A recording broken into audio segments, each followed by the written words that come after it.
Meanwhile, preparations for the launch of the report are complete at the Bomas of Kenya. The Building Bridges Initiative Steering Committee has been sending out invites to guests, with the program expected to begin at 10 a.m. on Monday. But as our senior political and parliamentary affairs reporter Kennedy Mureithi tells us, calls to reject the report are growing within the civil society. The stage here at the Bomas of Kenya has already been set for what the president calls a candid conversation on the Building Bridges initiative that he just received last week. Tomorrow, we do expect that in this particular hall, there will be about 3,000 people, invited guests, who will come and they will steer this conversation. But all the other Kenyans will be left outside on the other side where tents have been placed just to follow on television sets on what will be going here. What we do expect here is also that there will be members of parliament, senators, members of the county assembly. At the podium, it has also been set where the president will be, the deputy president and former Prime Minister Raila Odinga, and they will all be speaking to this. If you do not have a card, an invitation card, then you will not set foot in this particular hall.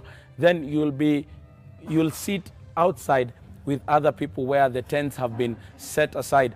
Also, on most parts of this particular area, there are washing centers that have been put up, and also there are those who will be going around just to make sure that everybody has their mask at every time as they do come into this particular compound of the Bomas of Kenya. There are those factors that have been put in just to make sure that they do conform to the COVID-19 protocols. But even as the official conversation on the Building Bridges Initiative report starts tomorrow, there are concerns from persons living with disabilities on what is in it for them. Though the report provides a viable consensus for a more united and cohesive Kenya, it leaves out the most vulnerable members of its population with regards to guaranteed representation of Kenyans with disabilities at the decision-making level. We want to have a conference with the president of this country. We want to have a sitting with the prime minister of this country, the Right Honorable Raila Odinga. Tumesema hii document ya BBI ni kuleta Wakenya pamoja. Huwezi sema unaleta Wakenya pamoja na unawacha walemavu nje. Sisi hapana wagonjwa. We are not jigukarangas. We are human beings. We are born in Kenya. Na sisi tuko na mafamilia zetu. We need to help for our people. If persons with disabilities decides not to support the BBI, they should not blame persons with disability. They should blame the steering committee, which has really messed this process. Also, political and religious leaders have spoken to this particular document, asking Kenyans to come out and support it in its entirety. Devolution is the greatest, has gotten the greatest gain.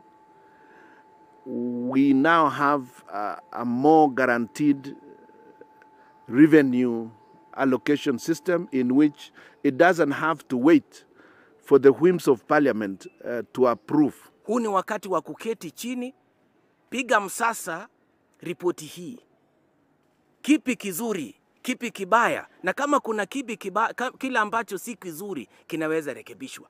We support all the constitutional reforms that seeks to ensure that Kenya remain a united, peaceful, inclusive, equitable, and prosperous nation devoid of ethnic antagonism and divisive politics. Kennedy Mureithi, NTV.